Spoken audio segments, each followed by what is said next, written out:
एक बार की बात है, एक शिष्य अपने गुरु का बहुत आदर सम्मान किया करता था। गुरु भी अपने इस शिष्य से बहुत स्नेह करते थे, लेकिन वह शिष्य अपने अध्ययन के प्रति आलसी और स्वभाव से दीर्घसूत्री था। सदा स्वाध्याय से दूर भागने की कोशिश करता तथा आज के काम को कल के लिए छोड़ दिया करता था। अब गुरुजी कुछ चिंतित रहने लगे कि कहीं उनका ये शिष्य अपने जीवन संग्राम में पराजित न हो जाए। आलस्य में व्यक्ति को अकर्मण्य बनाने की पूरी सामर्थ्य होती है। ऐसा व्यक्ति बिना परिश्रम के ही फलोपभोग की कामना करता है। वह शीघ्र निर्णय नहीं ले सकता और यदि ले भी लेता है तो उसे कार्यान्वित नहीं कर पाता।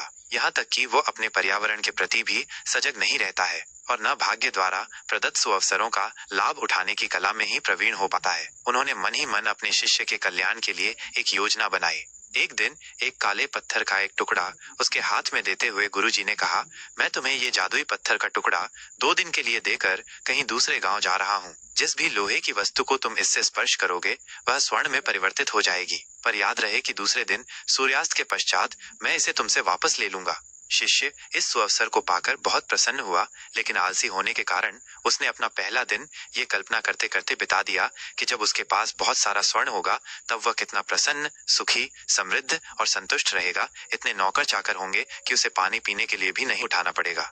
फिर दूसरे दिन जब वो प्रातःकाल जागा, उसे अच्छी तरह से स्मरण था कि आज स्वर्ण पाने का दूसरा और अंतिम दिन है। उसने मन में पक्का विचार किया कि आज वो गुरुजी द्वारा दिए गए काले पत्थर का लाभ जरूर उठाएगा। उसने निश्चय किया कि वो बाजार से लोहे के बड़े बड़े सामान खरीद कर लाएगा और उन्हें स्वर्ण में परिवर्तित कर देगा। दिन बीतता गया, पर वो इसी सोच में बैठा रहा कि अभी तो बहुत समय है, कभी भी बाजार जाकर सामान लेता आएगा। उसने सोचा कि अब तो दोपहर का भोजन करने के पश्चात ही सामान लेने निकलूंगा, परंतु भोजन करने के बाद उसे विश्राम करने की आदत थी और उसने बजाय उठ के मेहनत करने के थोड़ी देर आराम करना उचित समझा। पर आलस्य से परिपूर्ण उसका शरीर नींद की गहराइयों में खो गया और जब वो उठा तो सूर्यास्त होने को था। अब वो जल्दी जल्दी बाजार की तरफ भागने लगा, पर रास्ते में ही उसे गुरुजी मिल गए। उनको देखते ही वो उनके चरणों पर गिरकर उस जादुई पत्थर को एक दिन और अपने पास रखने के लिए याचना करने लगा, लेकिन गुरुजी नहीं माने और उस शिष्य का धनी होने का सपना चूर चूर हो गया। पर इस घटना की वजह से शिष्य को एक बहुत बड़ी सीख मिल गई। उसे अपने आलस्य पर पछतावा होने लगा।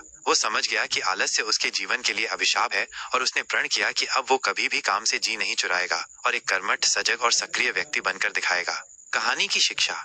दोस्तों, जीवन में हर किसी को एक से बढ़कर एक अवसर मिलते हैं, पर कई लोग इन्हें बस अपने आलस्य के कारण गवा देते हैं। इसलिए मैं यही कहना चाहता हूँ कि यदि आप सफल, सुखी, भाग्यशाली, धनी अथवा महान बनना चाहते हैं तो आलस्य और दीर्घसूत्रता को त्याग कर अपने अंदर विवेक, कष्ट साध्य श्रम और सतत जागरूकता जैसे गुणों को विकसित कीजिए।